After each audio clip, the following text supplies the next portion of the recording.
ஸ்பாட்ல என் கூட மற்ற 10 பேர் பேசவே இல்லை. பறக்கிற ஷாட்டை பார்த்தோன்னு அப்செட் ஆயிட்டாங்க. அப்புறம் எல்லாரும் பேசிக்கிறாங்க, ஐ திங்க் இவன் தான் ஹீரோ போல இருக்கு படத்துல, இவனுக்கு தான் இன்ட்ரோடக்ஷன் எடுக்கிறாங்க. அவங்களுக்கு குசு நான் போனால் அமைதியாக இருக்காங்க. இமீடியட்டாக அந்த பாத்ரூம் சீன் எடுத்தோம். அவ்வளோ சந்தோஷம் எல்லாருக்கும். ரொம்ப அப்பதான் அவங்களாம் மூச்சே வருது அப்பாடா அப்படின்ட்டு. காபி நாங்க ஆறி போய் ஜில்லுன்னு இருக்கு. Cold coffee sir. இருக்கட்டும்ங்க, இப்பதானே ஆர்டர் பண்ணோம். சூடா எடுத்துட்டு வர தெரியாது. ஓய் ஓய், காபினாலே சூடா தானுங்க இருக்கணும். கோல்ட் காஃபி ஜில்லுன்னு இருக்குன்னு சொல்றேன்ல. கோல்டு காஃபின்னு சொல்றேன்ல. இது எனக்கு புதுசா இருக்கு. ஆக்சுவலி அதுல பாதி நான் தான், அது பாதி ஆக்டிங்கே கிடையாது. எனக்கு கேரக்டரே கிட்டத்தட்ட பாதி ஜெய் தான். எனக்கு அது காமெடி சீனே தெரியாது. நான் சீரியஸ் சீன் நடிச்சிட்டு இருக்கேன். நான் காஃபினாலே சூடா தானே இருக்கு. நான் சீரியஸா தான் கேட்டிருப்பேன். அது தியேட்டர்ல தான் சிரிக்க ஆரம்பிச்சிட்டாங்க. நல்லா எனர்ஜியா ஒரு டான்ஸ் பண்ணுங்கன்னாங்க. எனக்குலாம் டான்ஸ்லாம் ஆட வராது அப்படின்னா. இல்லை நீங்க பண்ணுங்க அப்படின்னாங்க. சரி ஓகே ஒன்று ஆடுன்னு சொல்லி சும்மா ஆடினது தான். அது எனக்கு அதுமாரி தான் சீரியஸான சீன் தான் அப்படின்னு நினச்சா அது ரொம்ப சிரிக்க ஆரம்பிச்சிட்டாங்க அதை பார்த்துட்டு.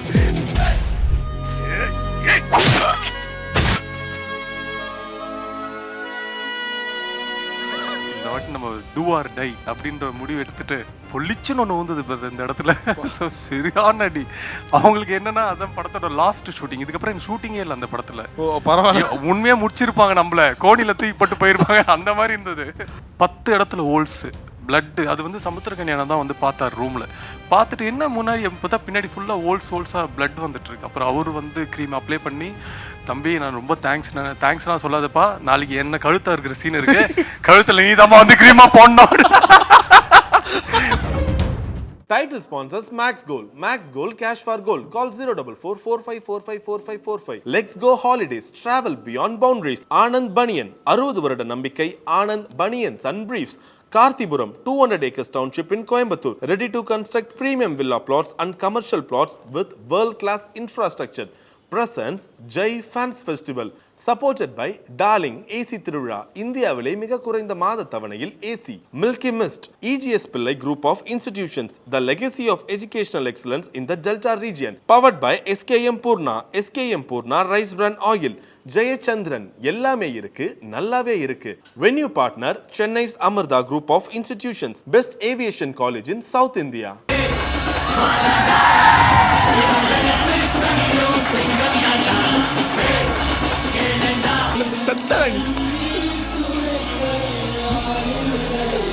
இனி ஒரு மண்ணும் பண்ண முடியாது உன்னால. என்னன்னா இது வந்து பயங்கரமான ஒரு இன்ட்ரோ. வாராண்டான்றது வந்து நீங்க இது வரைக்கும் ஒரு 150 ஸ்டேஜ் போயிருப்பீங்கன்னா 148 ஸ்டேஜ்ல இந்த பாட்டு தான் உங்களுக்கு போடுவாங்க. அது பயங்கரமாகவும் சூட்டும் ஆகும். யாருக்காச்சும் ஒரு பயங்கரமான எலிவேஷன்னா நாங்கள் போடக்கூடிய பாட்டும் இந்த பாட்டு தான். ஸோ எவ்வளோ கடமைப்பட்டிருக்கீங்க இவனுக்கு இந்த பாட்டு உங்களுக்கு கொடுத்ததுக்கு? அவருக்கு இந்த படம் மியூசிக் பண்ணதுல ரொம்ப கடமைப்பட்டிருக்கோம். ஆனால் உண்மையிலே இந்த பாட்டு பண்ணது வந்து பிரேம்ஜி தான். அப்படியா? ஆமா, யுவன் சாரோட கொஞ்சம் அவரோட சப்போர்ட் இருந்தது. பட் ஆனால் சாங்கோட பேக்கிங் பண்ணது எல்லாமே பிரேம் தான். அந்த லிரிக்ஸ்லாம் இவன் எம்ஜிஆர் அது எல்லாமே கங்கை அமரனுக்கு எழுதுனது தான். எல்லாமே இந்த பாட்டை கம்போசிங் அண்ட் ஃபைனல் பண்ணி லிரிக்ஸ் எழுதுனது 1 hour தான். 1 hourல இந்த பாட்டு முடிஞ்சிச்சு. ஸோ டக்குன்னு ஒரு கம்போஸ் பண்ணாங்க. இதுதான் லைனு, இதுதான் இப்படி. ஏன்னா பிரபு நான் வந்து சொன்னார், ஒரு ஹீரோ இன்ட்ரடக்ஷன் மாதிரி ஒரு மியூசிக் வேணும் அப்படின் போது அது டியூனாக பண்ணும் போது இதை சாங்காகவே பண்ணிடலாமே அப்படின்னு சொல்லிட்டு ஃபோன் பண்ணி அமரங்கள் கிட்ட கேட்கும் போது அவர் டக்குன்னு 5 minutesல லைன் சொல்கிறார். இப்போ இந்த மாதிரி எம்ஜிஆர் அவர் அளவுக்கு ஒரு இன்ட்ரடக்ஷன் சாங்க்கு ஒரு லைன் வேணும் அப்படின் போது அவர் உடனே சொல்கிறாரு. அப்படியே எழுதணும். ஸோ எல்லாமே அப்படி நடந்தது தான் 1 hourல. ஐயோ சொல்ல போதான் இதை போடி அது கட் பண்ணா இப்படி உட்காந்து இப்படி அழுவுறீங்க. இது வந்து நீங்க மட்டும் இல்ல, பாதி பசங்களோட அழுகை வந்து இங்க பாத்ரூம்ல தான் நடந்திருக்கும். சரி, உங்களுக்கு எப்படி இருந்துச்சு இந்த மாதிரி இவ்வளோ ஒரு ஹீரோக்கான அந்த ஒரு மூமெண்ட்லாம் அங்கே பண்ணும்போது? ஏன்னா அது ஃபர்ஸ்ட் லைக் பகவதியை விட்டுருங்க, இது ஃபர்ஸ்ட் படம் பண்ணும்போது இந்த படத்துல அவ்வளோ பேர் நடிச்சிருந்தாலும் யாருக்குமே இன்ட்ரோவே இருக்காது, உங்களுக்கு மட்டும் தான் இன்ட்ரோ. ஷூட்டிங் ஸ்பாட்ல என் கூட மற்ற 10 பேர் பேசவே இல்லை. எல்லாரும் கோச்சிக்கிட்டாங்க. என்ன ஃபர்ஸ்ட் அந்த கதவு திறக்கிற ஷாட் எடுத்தோடனே பார்த்தாங்க ஏதோ ஒரு ஷாட் எடுக்கிறாங்க. அப்புறம் கால் வச்சு பறக்கிற ஷாட்டை பார்த்தோன்னே அப்செட் ஆயிட்டாங்க. அப்புறம் எல்லாரும் பேசிக்கிறாங்க, ஐ திங்க் இவன் தான் ஹீரோ போல இருக்கு படத்துல, இவனுக்கு தான் இன்ட்ரோடக்ஷன் எடுக்கிறாங்க. அவங்களுக்கு குசு நான் போனால் அமைதியாக இருக்காங்க. 4-5 ஷாட்டுக்கு அப்புறம் பார்க்குறோம் எல்லாம் அப்படின்னு கொஞ்சம் ஒரு அன்கம்ஃபர்டபுளாக இருக்காங்க. காஃபி குடிக்கிறீங்களா அந்த மாதிரிலாம் கேட்குறாங்க. நம்ம பசங்களே மென்டலி ஃபிக்ஸ் பண்ணிட்டாங்க, நம்மளை ஏமாற்றிட்டாங்க. இவன் தான் இந்த படத்தில் ஹீரோ. ஸோ நம்மளை எல்லாரும் ஏமாற்றி ஃப்ரெண்ட் ரோல் ஆக்கிட்டாங்க அப்படின்ற மாதிரி இருந்தாங்க. இமீடியட்டாக அந்த பாத்ரூம் சீன் எடுத்தோம். அவ்வளோ சந்தோஷம் எல்லாருக்கும். ரொம்ப அப்போ தான் அவங்களாம் மூச்சே வருது அப்பாடா அப்படின்ட்டு. சூப்பர்ரா, நல்ல விஷயம்ப்பா அப்படின்ட்டு. நிஜ வாழ்க்கையில் எப்பாச்சும் அழுதுருக்கீங்களா அந்த மாதிரி பாத்ரூமில்? இல்லை, நஜாக்கில் ரொம்ப ரேரு. ரொம்ப பாத்ரூம்லலாம் போய் அழுது ரொம்ப ரேரு. ஓகே, ஏன்னா இந்த படத்துல ஒரு ரெஃபரன்ஸ் மிஸ் பண்ணாம சிவா சொல்லுவாரு இன்னொருத்தகிட்ட, பையன் வேற பார்க்க கொஞ்சம் விஜய் மாதிரிக்கிறானா, லைட்டா பயமா இருக்கு. பர்சனலாக ஃபீல் பண்ணி அழுதது இல்லை பாத்ரூமில். பட் இந்த பெர்ஃபார்மன்ஸ் ப்ராக்டிஸ் பண்ணுறதுக்காக நிறைய வாட்டி கண்ணாடியில் பார்த்து இப்படி அழுவலாமா அப்படி அழுவலாமான்ற அழுது பார்க்கறது இருக்கும்ல, அதுதான் இருக்கும். அப்போட சம்டைம் இந்த சீன் தான் ஞாபகம் வரும். எப்படி அழுதாலும் பரவாயில்ல, இந்த சென்னை 20 பாத்ரூம் அழுத மாதிரி அழவே கூடாதுரா அதுக்கப்புறம். பட் பயங்கர செம்ம சீன் ரெண்டுமே சொல்றேன். எப்பவுமே எவ்வளவு வருஷம் ஆனாலும் நின்று பேசும். Right, next scene. காப்பி நாங்க ஆறி போய் ஜில்லுன்னு இருக்கு. Cold coffee sir. இருக்கட்டும்ங்க, இப்பதானே ஆர்டர் பண்ணோம். சூடா எடுத்துட்டு வர தெரியாது? ஓய் ஓய் நீங்க போங்க. ரொம்ப ஆறிடு. கோல்டு காஃபினா அப்படிதான் இருக்கும். எங்க காப்பினாலே சூடா தானுங்க இருக்கணும். கோல்டு காஃபி ஜில்லுன்னு இருக்கும்னு சொல்றேன்ல. கரெக்ட் தானே, காஃபினால் சூடாக தானே இருக்கணும். கோல்ட் காஃபின்னு சொல்றேன்ல. இது எனக்கு புதுசாக இருக்கு. ஆக்சுவலி அதில் பாதி நான் தான், அது பாதி ஆக்டிங்கே கிடையாது. எனக்குமே அந்த டைம்லலாம் அந்த கோல்ட் காஃபி, அப்புறம் இந்த சாண்ட்விச், அந்த பர்கர்ஸ் அந்த மாதிரி கிடையாது. நம்ம தோசை, பொடி இட்லி அந்த மாதிரி தான். ஸோ அது அந்த சீன் சொல்லும் போதே எனக்கு கேரக்டரே கிட்டத்தட்ட பாதி ஜெய் தான். எனக்கு அது காமெடி சீனே தெரியாது. நான் சீரியஸ் சீன் நடிச்சிட்டு இருக்கேன். நான் காஃபி நாளே சூடாக தானே இருக்கு. நான் சீரியஸாக தான் கேட்டிருப்பேன். அது தேட்டரில் தான் சிரிக்க ஆரம்பிச்சிட்டாங்க. ஆனா இந்த படமே அவ்வளோ ஒரு சூப்பரான கேரக்டர். உங்களுடைய கேரக்டர் குறிப்பா சொல்லணும். ஏன்னா ஒரு ஹீரோவை இவ்வளோ இன்னசென்ட்டா, ஹீரோயின் அவ்வளோ டாமினேட் பண்ணுவாங்க உங்களை. ஆனா அவ்வளோ அழகா இருக்கும் அது பார்க்க. இன்ஃபேக்ட் அது கடைசியா உங்களுடைய அந்த ஒரு டெத் சீன்லாம் மொத்த தேட்டரே, நான் படம் தேட்டரில் பார்க்குறேன், ஒரு மயான அமைதின்னு வாங்கலாம். அது வந்து இந்த படத்துல நடந்துச்சு, அந்த கதிரேசனோட டெத் அப்போ. இது ரொம்ப ஃபேவரட்ல உங்களுக்கு இந்த கேரக்டர்? ரொம்ப ரொம்ப ஃபேவரட். உங்க பேரே அவ்வளோ அழகா இருக்கும். நீங்களும் அஞ்சலி அந்த படத்துல பார்க்கும்போது அவ்வளோ சூப்பரா இருக்கும் அந்த டாமினேட்டோட. அது உண்மையிலே அந்த மாதிரி கேரக்டர் வந்தது வந்து நம்ம டைரக்டர் அண்ட் முருகதாஸ் சார் அவங்க எல்லாருமே. ஏன்னா நான் கேட்டேன் ரெஃபரன்ஸாக, இன்னோசென்ட்னா எப்படி ஒரு சின்ன தம்பி பிரபு சார் மாதிரியான்னு கேட்டேன். அப்படி இல்லை அப்படின்னா, அண்ணாமலை ரஜினி சார் மாதிரியா கேட்டேன். இல்லை அது அப்படியும் இல்லை. இன்னோசென்ட்னா எப்படி சொல்கிறது, பிரதர் இன்னோசென்ட்னா இதுக்கப்புறம் யாராச்சும் படம் பண்ணும்போது இன்னோசென்ட் ரோல் அப்படி சொன்னால் நம்ம படத்தை காட்டணும், அதான் அந்த மாதிரி வேணும் அப்படின்னாங்க. ஓ அப்படியா, ஒன்றும் புரியல இருந்தாலும் பண்ணுறேன் அப்படின்ட்டு. ஸோ அந்த மாதிரி செம்மையாக பண்ணியிருப்பீங்க. அந்த சின்ன ஏன்னா அந்த ஒரு ஆட்டோ காரர்கிட்ட சொல்லுது எந்த ஹாஸ்பிட்டல், ஈஸ்பிரிட் ஹாஸ்பிட்டல். அது அப்போ இப்போதான் தெரியுது நீங்கள் நேச்சுரலாகவே அப்படி தான் இருந்திருக்கீங்க. நானே அவ்வளோதாங்க. அது காஃபி கேட்டால் ப்ரூ காஃபி குடிக்கலாம். ஆமாம் அவ்வளோதான். ரைட். ஆனால் நிறைய பேர் இப்போ வரைக்கும் அந்த படத்தை சொல்லுவாங்களே உங்களுக்கு ஒரு ஒன் ஆஃப் ஆக்டிங்க்கு. சூப்பர். பட் அதுலேருந்து மீண்டு வர்றது தான் ரொம்ப கஷ்டமாச்சு. அதுக்கு முன்னாடி கூட சுப்பிரமணியபுரம் படம்லாம் ஆக்ஷனாக பண்ணியிருக்கோம். பட் இந்த படம் பண்ணதுக்கு அப்புறம் தான் எனக்கு வந்து கண்டினியூஸாக ஒரு இன்னோசென்ட் ஹலோ சார் ஒரு இன்னோசென்ட் ரோல் அப்படி வச்சிருப்பா. ஸோ அந்த மாதிரி அது இதுக்கப்புறம் இந்த இன்னோசென்ட் வந்து எப்படி விஜய் சார் சாயல் வரக்கூடாதுன்னு நினச்சோமோ, இன்னோசென்ட் இதுக்கப்புறம் அடுத்த படமே ராஜாராணி வேற. ஸோ அவங்களுமே சொன்னாங்க அந்த ரோல்ல இல்லாத ஒரு இன்னோசென்ட் இல்லை கொண்டு வாங்க அப்படின்ட்டு.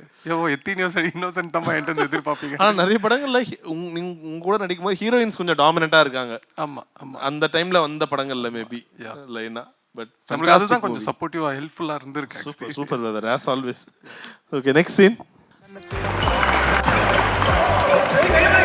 இல்ல உண்மையிலேயே இந்த சீன் நீங்க எப்படி பெர்ஃபார்மன்ஸ் பண்ணீங்க, என்ன மாதிரி சொன்னாங்க டைரக்டர்? நல்லா எனர்ஜியா ஒரு டான்ஸ் பண்ணுங்கன்னாங்க. எனக்குலாம் டான்ஸ்லாம் ஆட வராது அப்படின்னா. இல்லை நீங்கள் பண்ணுங்க அப்படின்னாங்க. அந்த சரி ஓகே ஒன்று ஆடுவோம்னு சொல்லி சும்மா ஆடினது தான். அது எனக்கு அதுமாரி தான் சீரியஸான சீன் தான் அப்படின்னு நினச்சா அது ரொம்ப சிரிக்க ஆரம்பிச்சிட்டாங்க. அதை பார்த்துட்டு நம்ம காமெடிலாம் நம்ம ட்ரையே பண்ண தேவையில்ல. நம்ம ஒன்று பண்ணிட்டு வந்தால் நம்ம ட்ரை பண்ணால் சிரிக்க மாட்டாங்க. நம்ம நேச்சுரலாக ஒன்று பண்ணிட்டு வந்து சீரியஸாக ஒரு சீன் பண்ணியிருக்கேன், ஆடியன்ஸ்லாம் கண் கலங்க போகிறாங்க அப்படின்னு பார்த்தா கிளாப் பண்ணி ஊர் சிரிக்கிற அளவுக்கு என்ன இது ரீக்ரியேட் பண்ணும்போது எப்படி இருந்துச்சு உங்களுக்கு? ஆமாம், அந்த சாங்கு தோபா தோபா சாங் வரும்போது இது வந்து எங்க ஜெய்யோட ஸ்டெப் ஆயிடுச்சு அப்படின்ட்டு நிறைய மீம்ஸ் வந்தது. ஸோ விருதி எனக்கு ரொம்ப க்ளோஸ் பாப்பா அவங்க. ஸோ அவங்க ரொம்ப ரிக்வஸ்ட்டாக நான் அவங்க கூட பண்ணி ஆகணும்னாங்க. வேணாம்மா நம்மளை ஆல்ரெடி ஊர் ஃபுல்லாக செஞ்சுட்டு இருக்காங்க, இப்போ நானே வந்து அது பண்ணணுமா அப்படின்னு கேட்டேன். இல்லை பண்ணணும்னு சொன்னாங்க. சரிக்காம அப்படின்னு சொல்லிட்டு அவங்க தான் எனக்கு அந்த ஸ்டெப்பை திரும்ப ஞாபகப்படுத்தி. இல்லை அது இப்போ டைரக்டர் சாரே சொன்னாரா சிவகாசி பாட்டு உங்கள் அம்மா சேர்த்து வச்சாலா இல்லை அது உங்களுடைய ஐடியாவா? அந்த ஸ்டெப் கேட்குறேன். அந்த ஸ்டெப்பு நான் ஐ திங்க் அன்றைக்கி ஷூட்டிங்க்கு மார்னிங் வரும்போது நம்ம தான் ரெஃபரன்ஸ் அண்ணன் படத்தில் தான் எடுப்போம். ஸோ அதனால வந்து அது மார்னிங் சும்மா பார்க்கும்போது நீங்களே ஒரு ஸ்டெப் பண்ணுங்கன்னு சொன்னாங்க. ஸோ அந்த டைமில் அது அப்படி ஆடினது வேற மாதிரி ஆயிடுச்சு. அது பட் ஐகானிக்காக மாறிடுச்சு. எவ்வளோ பேர் அதை பற்றி இப்போ அதை வச்சு ரீல்ஸ் பண்ணாங்க.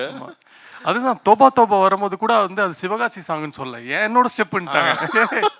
அதுக்கு உண்மையான சொந்தக்காரர் எங்கள் அண்ணன் தான்ப்பா. Okay fantastic. Next scene.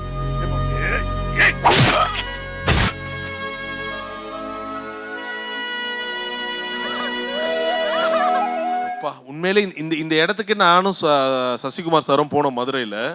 அந்த இடத்துல நிற்கவே முடியல, அவ்வளோ ஹீட்டு. அந்த ஒரு மலையில் அவர் உங்களை பற்றி சொல்லும் போது அந்த பையனுக்கு கீழே எதுவுமே போடலை, அப்படியே விழுந்தாரு, அந்த முகம் போயிட்டு தரையில் இடிச்சுது. ஸோ தட் வாஸ் லைக் பயங்கரமாக இருந்துச்சு, அவ்வளோ ஹார்ட் ஹிட்டிங் சீன் அது. எப்படி பெர்ஃபார்ம் பண்ணீங்க? அந்த உங்க மைண்ட் செட் எப்படி இருந்துச்சு? அன்னைக்கு மார்னிங் தான் என்கிட்ட அந்த கிளைமேக்ஸே சொன்னார் அவர். சசி சார் வந்து எனக்கு அது வரைக்கும் கிளைமேக்ஸே தெரியாது. ஸோ இந்த மாதிரி அந்த பொண்ணு தான் வந்து உங்களை வந்து இப்படி காட்டி கொடுத்து போயிடுவாங்க பிகாஸ் ஆஃப் அவங்களோட சுச்சுவேஷன் அப்படின்னு அந்த ரியாக்ஷன் தான் நான் சசி சார் கிட்ட கதை ஒரு சீன் சொல்லும் போது எனக்கு அப்படி தான் இருந்துச்சு. ஸோ என்ன அப்படின்ட்டு அந்த ஷாக்ல ஃபுல் டே ஷாக்ல தான் இருந்தேன். அப்புறம் அந்த சேம் நடிக்கல, நேச்சுரலாக வந்தது தான். அந்த விழுற சீன் கேமராமேன் கேட்டார், கை வைக்காம விழலாமா, ஏன்னா அவங்க உங்களை சொல்லி கொடுத்துட்டு போனோடனே நீங்கள் இறந்துட்டீங்க, ஸோ இதுக்கப்புறம் வெறும் பாடி தான் கீழே உள்ளது அப்படின்னா. சரி சூப்பராக பண்ணுவோன்னு நினச்சிட்டு எனக்கு எங்கே லேண்ட் பண்ணணும், எதில் லேண்ட் பண்ணணும்னு தெரியல எனக்கு. ஸோ அதுக்கப்புறம் நடந்த ஷாட் தான் அது. ஒரு 6th டேக் அது. ஓ 6th டேக் 6 வாட்டி விழுந்தீங்க? ஆமாம், 3 வாட்டி கை வச்சு தான் விழுந்தோம். அவர் வந்து 4வது டேக்கில் தான் சொன்னார் இந்த மாதிரி வந்து கை வைக்காம விழலான்ட்டு. ஒரு 2 வாட்டி வரல. அதுக்கப்புறம் இந்த வாட்டி நம்ம டூ ஆர் டை அப்படின்ற முடிவு எடுத்துட்டு பொலிச்சுன்னு ஒன்று வந்தது இந்த இடத்துல. ஸோ சரியான அடி. அவங்களுக்கு என்னன்னா அதான் படத்தோட லாஸ்ட் ஷூட்டிங். இதுக்கப்புறம் எனக்கு ஷூட்டிங்கே இல்லை அந்த படத்துல. ஓ பரவாயில்ல, உண்மையாக முடிச்சிருப்பாங்க, நம்மள கோணில தூக்கி போட்டு போயிருப்பாங்க, அந்த மாதிரி இருந்தது. ஸோ ஓகே ஃபைன் அப்படின்னு சொல்லிட்டு அதுக்கப்புறம் ஹாஸ்பிட்டல் போய் அட்மிட் ஆகி அது ட்ரீட்மெண்ட் பண்ணி ஃபேஸ்லலாம் ட்ரீட்மெண்ட் பண்ணி அந்த கத்தி இருக்குல்ல அது எல்லாமே டூப்பா டம்மி கத்தி தானே யூஸ் பண்ணுவாங்க. ஸோ டைரக்டருக்கு அது அவ்வளோ ஷார்ப்பாக இருக்கும் அது கார்னரில். ஸோ அதை வச்சு முதுகில் குத்தும் போது முதுகில் எனக்கு 10 இடத்துல ஹோல்ஸு, பிளட்டு. அது வந்து சமுத்திரக்கன்யானை தான் வந்து பார்த்தார் ரூமில். பார்த்துட்டு என்ன முன்னாடி பார்த்தா பின்னாடி ஃபுல்லாக ஹோல்ஸாக பிளட் வந்துட்டு இருக்கு. அப்புறம் அவர் வந்து க்ரீம் அப்ளை பண்ணி, தம்பி நான் ரொம்ப தேங்க்ஸ்லாம் சொல்லாதப்பா, நாளைக்கு என்ன கழுத்தாக இருக்கிற சீன் இருக்கு, கழுத்தில் நீ தான் வந்து க்ரீமாக போடணும். அண்ணா இவ்வளோ பண்றீங்க, இது கூட பண்ண மாட்டேன்னா, நீங்க போய் கழுத்தை அறுத்துட்டு வாங்க, நான் எப்படி க்ரீம் போடுறேன்னு மட்டும் பாருங்க அப்படின்னு. போட்டீங்களா? நெக்ஸ்ட் நான் தடவிட்டு இருக்கேன். ஆனா அப்படி இது கொஞ்சம் இங்க தடவுங்க, அவர்கிட்ட மாத்தி சசி சார் ரொம்ப ரியலா எடுப்பாருன்னு தெரியும், இவ்வளவு ரியலா எடுப்பாருன்னு தெரியும். ஆமா, அந்த கத்திலாம் வந்து டூப் வைக்கிறவங்க கிட்ட சொல்லியிருக்காங்க, ஷார்ப்பா பண்ணுங்க, என்ன மொக்கையா பண்ணிருக்கீங்க, நேச்சுரலா இருக்கணும் அப்படின்னு சொல்லி அவங்களும் வெட்டுறாங்க. அங்க இருக்கிற எமோஷன்லாம் எனக்கு பின்னாடி வெட்டுறதே எனக்கு தெரியல. பயங்கரமா பெர்ஃபார்ம் பண்ணிருக்கீங்க சீன். எல்லாமே credits go to director and cameraman. அவங்க தான் அது. சரி கோச்சுக்காதீங்க, ரொம்ப நாள் ஆச்சு, அந்த தலையை ஆட்டி காட்டுங்களேன். அது எவ்வளவு ஒரு டைம்ல மொத்த தமிழ்நாடே ஆடிட்டு இருந்துச்சு அந்த தலைய. இப்படி ஒரு சீனை போட்டு தலையாட்டினது தான் ரொமான்டிக்கா ஒரு பசங்களை பார்த்து. அது ரொம்ப கஷ்டம். அது வந்து நேச்சுரலா இருக்காது. அது அந்த இடத்துல அந்த சாங்கு அந்த எது பண்ணாலும் எனக்கு நேச்சுரலா தாங்க இருக்கும் உண்மையிலே. அது யார் காயின் பண்ண அந்த இது? சசி சார் சொன்னாரா? ஆக்சுவலி வந்து சசி சார் வந்து சிரிச்சு காமிச்சாரு, இப்படி சிரிக்கணும்னு. அந்த ஸ்மைல் வந்து சசி சாரோட ஸ்மைல் தான். பட் என்னன்னா ஒரு 2-3 விஷயத்துல வந்து கேமராமேன் சார் சொன்னாரு, சிங்கா பாட்டுக்கு ஏற்ற மாதிரி அந்த கண்கள் ஈராண்டால் அது மாதிரி சிங்கா பண்ணாதீங்க, தலையாட்டாதீங்க அப்படின்னாங்க. முடி காத்துல வந்து முடி பறக்கும்போது கண்ணு வந்து குத்தும் அந்த முடி. ஸோ அதை எடுக்கிறதுக்கு தான் அந்த கையில் அது பண்ணுவோம். அதே நேரத்தில் சிரிக்கும் போது ஜஸ்ட் நின்றுட்டு பார்த்து சிரிச்சா அது ரொம்ப ஆர்டிஃபிஷியலாக இருக்குன்னு சொல்லிட்டு அது சிரிக்கும் போது லைட்டாக தலையை ஆட ஆரம்பிச்சிடும். ஏன்னா எனக்கு சசி சார் பண்ணி காட்டும் போதே எனக்கு வந்து லைட்டாக அவர் தலையும் ஆடிச்சு. ஆனால் அவர் என்ன தலையாட்ட வேணான்றாரு. ஸோ என்னப்பா இது, அப்படி எப்படி சிரிக்க முடியும், அப்படின்னு எப்படி இருக்க முடியும் அப்படின்ட்டு, இது வரலையே ரொம்ப அசிங்கமாக இருக்கு எனக்கு அப்படின்ட்டு எவ்வளோ திட்டுவாங்க. பட் இருந்தாலும் அது ஃபைனலாக அந்த சாங் பண்ணி முடிக்கிறதுக்கு எங்களுக்கு அதுக்குள்ள அப்படி ஒரு மேனரிசம் இருக்குன்னே தெரியாது. அது சாங்கா பார்க்கும்போது தான் பார்த்தா எல்லாத்துலயும் தலையாட்டி வச்சிருக்கோம். அந்த டைம்ல உங்களோட வேஷம் போறவங்க அந்த மாதிரி கெட்ட போறவங்களும் அதுதான் பண்ணிட்டு இருப்பாங்க. ஆமா, அது வந்து இதுதான் பண்ணணும், இப்படிதான் தலையாட்டணும், இப்படி சிரிக்கணும் அப்படின்னு பிளான் பண்ணல, ஆன் ஸ்பாட்ல வந்தது தான் அது. அது எல்லா இடத்துலயும் சிரிக்கிற மொமெண்டே வந்ததுனால எல்லா இடத்துலயும் அது யூஸ் பண்ண வேண்டியதாகிடுச்சு. இதுவரை இல்லாத உணர்வு. இது ஒரு சோகமான சீன் சொல்லிக்கிற முன்னாடியே. இல்ல இது உண்மையிலே பயங்கர சோகமா தான் இருக்கும். ஏன்னா அந்த டைம்ல எது பண்ணது யுவன் சார், ஏன்னா அது ரொம்ப பிட் சாங் தான், ஆனா அது அவ்வளோ ஹிட்டிங்கா இருக்கும். ஏன்னா உண்மையில ரொம்ப பெரிய விஷயம், ஒருத்தருக்கு வந்து இவ்வளோ க்ளோஸ் அப்ல சோக் ஷாட் வைக்கிறாங்க, பெர்ஃபார்மன்ஸ் பண்ணோம்னா கரெக்டாக பெர்ஃபார்மன்ஸ் பண்ணாதான் தான் சோக் ஷாட்லாம் வைப்பாங்க. இல்லைன்னா அது இந்த ஷாட்டை வைட்லேயே எடுத்துருக்கலாம், இல்லை ஈஸியாக பின்னாடி இருந்து ஃபீல் பண்ணுறான்னு வைக்கலாம். ஸோ நீங்கள் பெர்ஃபார்மன்ஸ் பண்ணால் மட்டும் தான் இவ்வளோ க்ளோஸ் அப்பாக ஒரு ஷாட் வைக்க முடியும். அது வந்து பிரபுவன் அங்கே தான் உட்காந்துட்டு இருக்காரு, இங்கே தான் இந்த ரைட்டில் உட்காந்துட்டு இருக்காரு. அழு அப்படின்ட்டு அவர் வந்து ஃபர்ஸ்ட் மானிட்டரில் எப்படி சொன்னார், இல்லை நான் டேக்கில் பண்ணிக்கிறேன், ஆனால் நீங்கள் எதுவுமே சொல்லாதீங்க, ஏன்னா எனக்கு கிளிசரிங் போட முடியாது கண்ணில் வந்து எனக்கு ஐ அல்சர் வந்தது. வாமனன் படத்தில் ஒரு லென்ஸ் வச்சு அந்த லென்ஸ் இதுவாகி ஃபங்கஸ் ஃபார்ம் ஆகி அந்த கண்ணு ஃபுல்லாக எனக்கு பிளாக் எல்லாம் ஒயிட்டாக மாறிடுச்சு. அப்புறம் அது ஒரு ஆப்ரேட் பண்ணி கண்கள்டால் சாங் ரிலீஸ் ஆகி ஒரு 2 வாரத்தில் அந்த டைமில் தான் கண்கள்டா கண்ணு எனக்கு ஒரு கண்ணு ஆகிட்டீங்களா கடைசியில். ஸோ அப்படின்ட்டு அதை ஒரு ஆப்ரேட் பண்ணி அதனால் எந்த கெமிக்கலும் உள்ளே போட முடியாது அப்படின்ற மாதிரி சொல்லிட்டாங்க. நம்மளா ஃபீல் பண்ணி நம்மளா அழுவுறதா. இந்த தண்ணிலாம் ஒரிஜினல் தண்ணி தான். நம்மளா அதாவது என்ன சீக்கிரம் வீட்டுக்கு அனுப்புறேன், நீங்கள் அனுப்பவே இல்லை, நீங்கள் வச்சு வேலை வாங்கிட்டு இருக்கீங்க நினச்சிட்டு அழுகுறதா. ஸோ அந்த மாதிரி அது வந்து லைட்டும் போகிற ஷாட். இதுக்கப்புறம் அங்கே போய் நின்னோம்ல, அது அந்த ஒரு டேக் அது இல்லைன்னா முடிஞ்சிச்சு அப்படின்ற மாதிரி இருந்தது.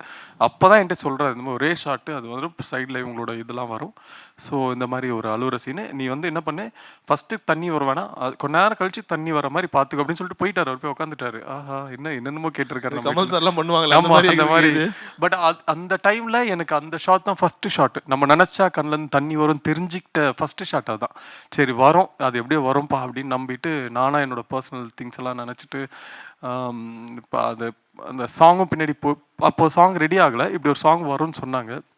எனக்கு வேற ஏதோ சாங் ஒன்று நினச்சிட்டு ரியலாகவே கண்ணிலேருந்து ஆட்டோமேட்டிக்காக தண்ணி வர ஆரம்பிச்சோன்னா சூப்பர் அப்படின்னு சொல்லிட்டு போயிட்டாரு. அப்ரிஷியேட்டே பண்ணல பெருசா.